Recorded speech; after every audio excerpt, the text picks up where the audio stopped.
There's a universal truth when it comes to language learning, and that is it takes a lot of effort.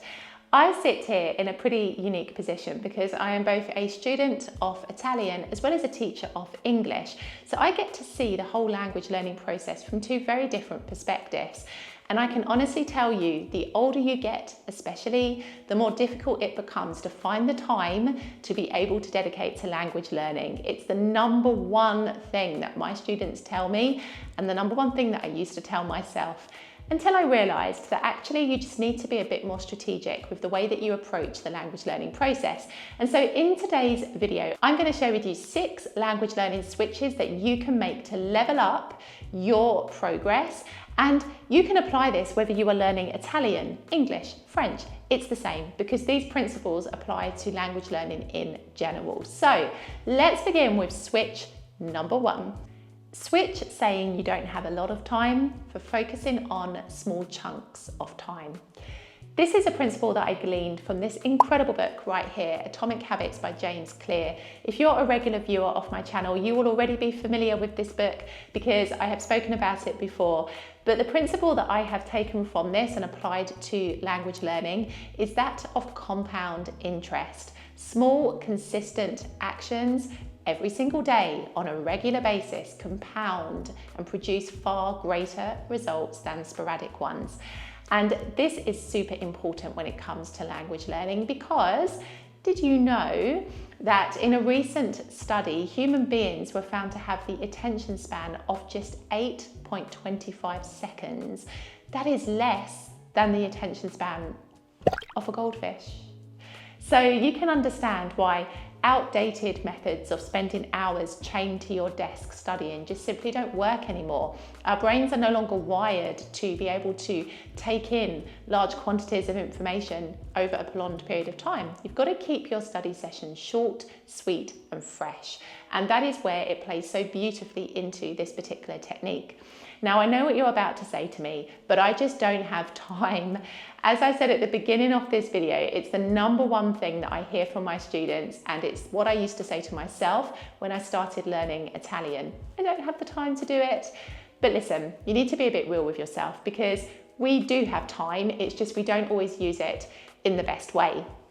You've got time when you commute to work. What do you do when you commute to work? If you're walking, you could perhaps be listening to a podcast. If you're taking the bus or the train, you could be reading something or repeating some vocabulary.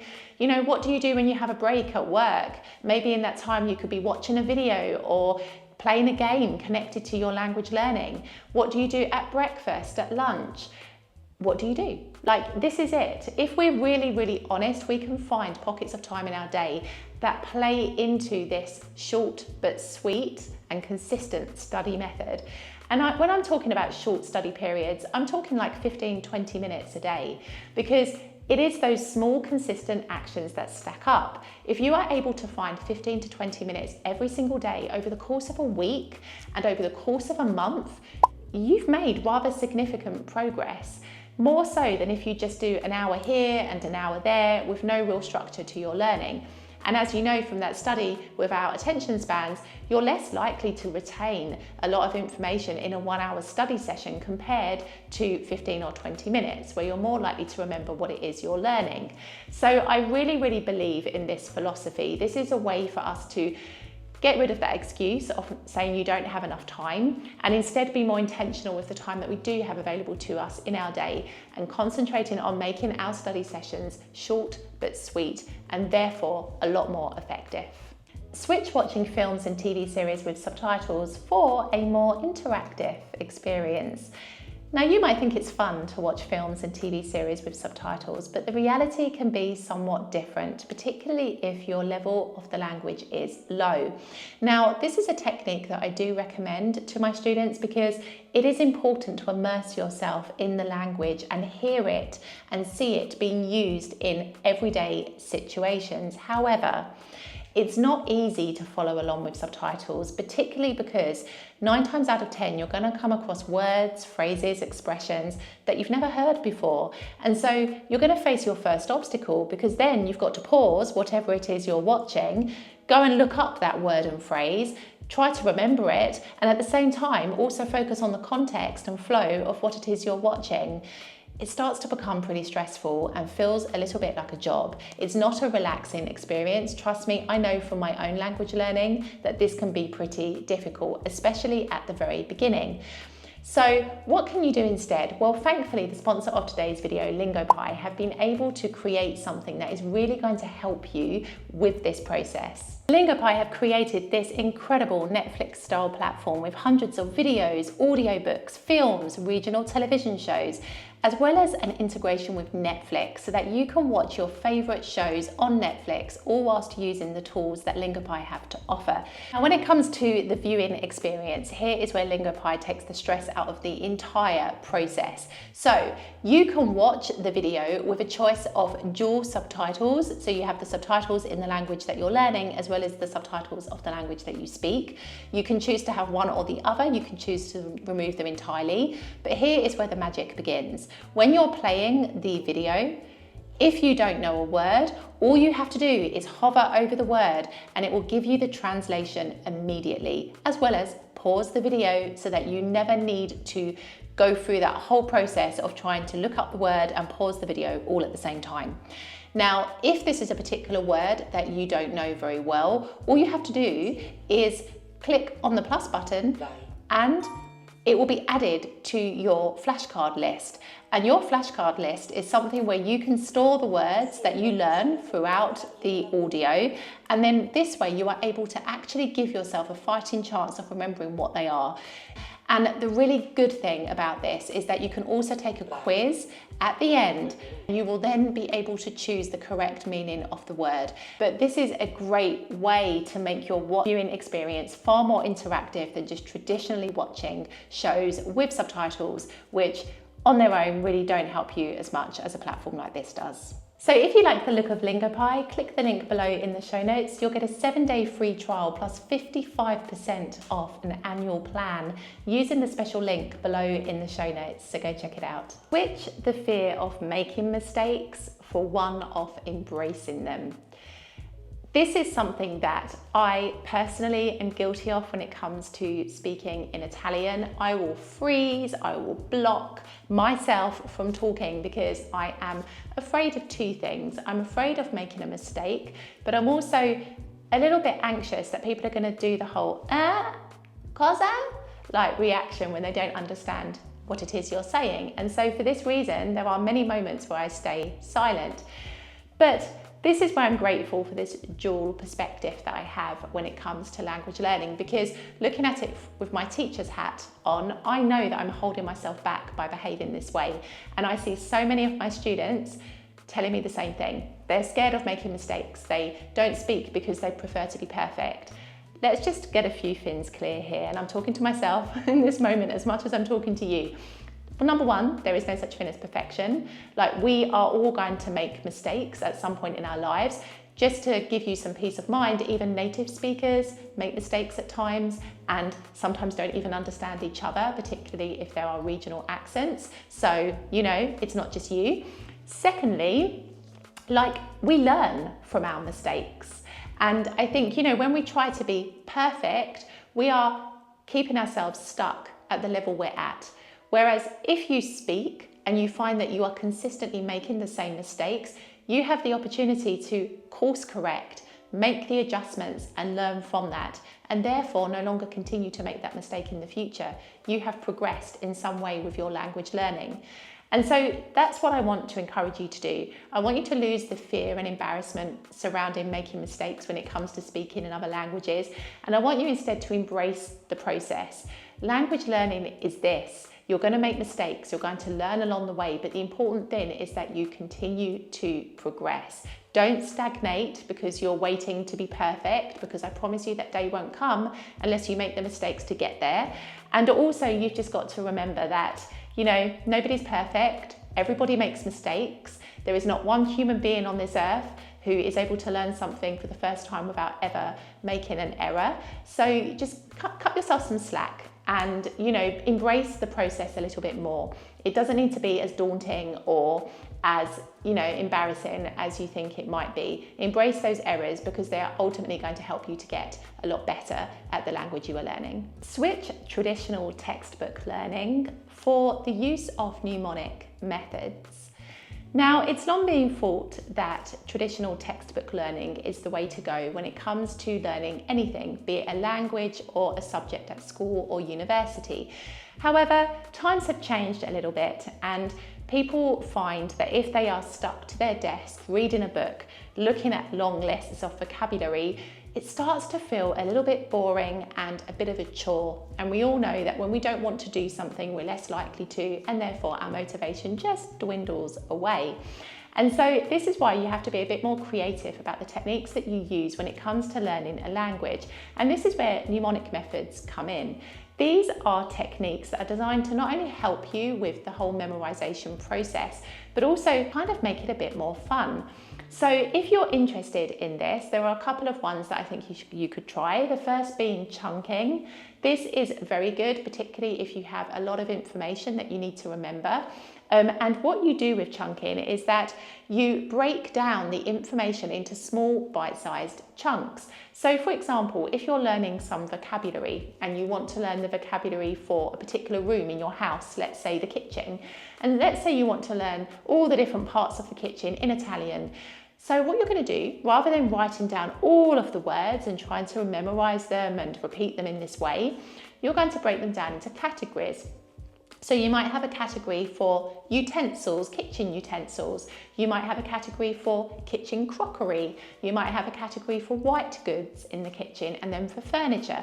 And what you're going to do with the smaller list of words that you will find in each of these categories is you can learn them as you might normally do, but then you're also going to practice with those words as you are in the kitchen cooking and eating. So, you know, when you pick up a plate, you might say, what's this in Italian? When you go to open the fridge, you might be like, okay, this is what in Italian? You can make the experience more fun because you can apply it to the everyday activities that you need to do. So this is where it becomes a little bit more interactive rather than just looking at words on a page. Now, another technique that you might be interested in trying is musical mnemonics. This is where you attach words or phrases to the beat of popular songs. And this is where, you know, sometimes when you listen to a song and the lyrics get stuck in your head, this is where that plays into this principle very nicely, because if you're able to have a beat to a song that you remember very well, it could even be like a nursery rhyme, like Twinkle, Twinkle, Little Star. If you're able to attach the words and the phrases to that particular tune, you're more likely to remember it because you've got some kind of an association. And then you've also got things like acronyms. If you're learning particular phrases or you want to remember the order of something, you can create an acronym around it where every single letter refers to the word or phrase that you need to learn. So these techniques are fun and they're different and they're not boring, and you're not going to feel like you are doing yet another chore. So this is why I think you need to switch up your learning process and leave the textbooks in the drawer and focus on bringing some interaction into your language learning experience. Switch comparison for acceptance. It's really, really easy, far too easy in fact. I'm talking from personal experience, to look at what other people are doing when it comes to language learning and make yourself feel somehow inadequate if you don't match their level or their ability. You've only got to look on YouTube to see many videos of people saying, learn this language in 3 months. I learned, I don't know, a language in like a week. There are lots of extreme examples on YouTube, but there's something that I want you to remember. Language learning is a very, very, very unique process. No two human beings are the same, which means that they're going to have very different approaches to language learning. Different methods are going to appeal to one person more than another. And so you've got to remember, no two people are going to learn a language in the same way or at the same time. So this is something that I want you to really, really keep in mind. Too many people get distracted by what other people are doing and by the progress that other people are making, but they forget that they are on their own path, and that's what you must remember. As long as you are putting into place really effective strategies to help you with your learning and you're keeping your learning fresh, you are making progress, whether you realize it or not. Finding the small moments in a day, using fun tools and activities to keep your language learning interactive and interesting. These are things that are going to help you to stay motivated and committed to the journey that is learning a language. Learning a language is a marathon, not a sprint. You're not immediately going to arrive at the point where you are fluent. It takes time, it takes commitment, and it takes dedication. And for this reason, you need to stop comparing yourself to other people, because everyone's life is different. What I do with my life is going to be different to what you do with your life. The amount of free time I have is going to be different to what you have. And that's what we must remember. Remember, language learning is unique as the person studying the language. And so stop looking outside of yourself as to what other people are doing and the progress they're making, and start placing more of that attention on yourself and the progress that you alone are making towards learning your language. Switch the same old for some variety. Variety is the spice of life, and it's this expression for a very good reason. If you consistently use the same tools and techniques and materials, it does get a bit bland and stale after a while. You've got to keep things fresh. Use lots of different tools and materials. Don't just stick to one. You want to be practicing the use of your listening, speaking, reading, writing. So for this, you're going to naturally want to use a multitude of materials to be able to stimulate your brain, activate your senses, and also be able to improve in those areas of your language learning. So this means that maybe you're going to benefit from using podcasts, from using visual materials like Lingopie, which I spoke about today. You might benefit from reading books or from writing down words, the mnemonic methods that I was telling you about to help you to learn vocabulary. Really switch up the way that you approach your learning and the materials that you use. Make it fun.